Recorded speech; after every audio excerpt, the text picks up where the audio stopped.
فيه.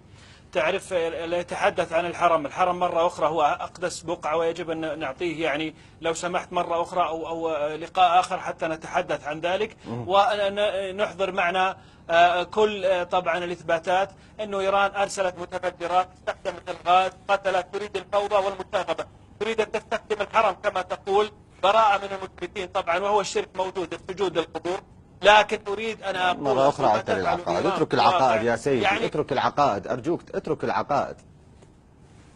اصمت لا تقطعني لا تقاطعني.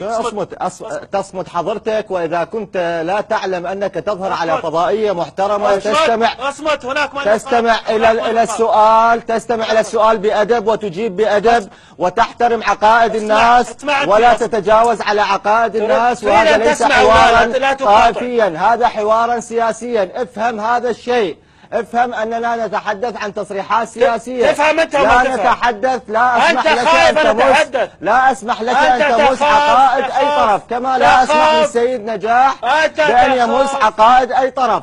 إذا كنت لا تجيد السياسة لا تظهر إلى الإعلام، وإذا كنت تريد حوارا طائفيا اذهب إلى قناة صفا ستوفر لك ما تريد. ليس هنا مكان لبث السم الطائفي. شكرا جزيلا لك وشكرا لانضمامك إلينا من الرياض. شكرا جزيلا لك السيد حمدان الشهري الكاتب والمحلل السياسي السعودي، شكرا جزيلا لانضمامك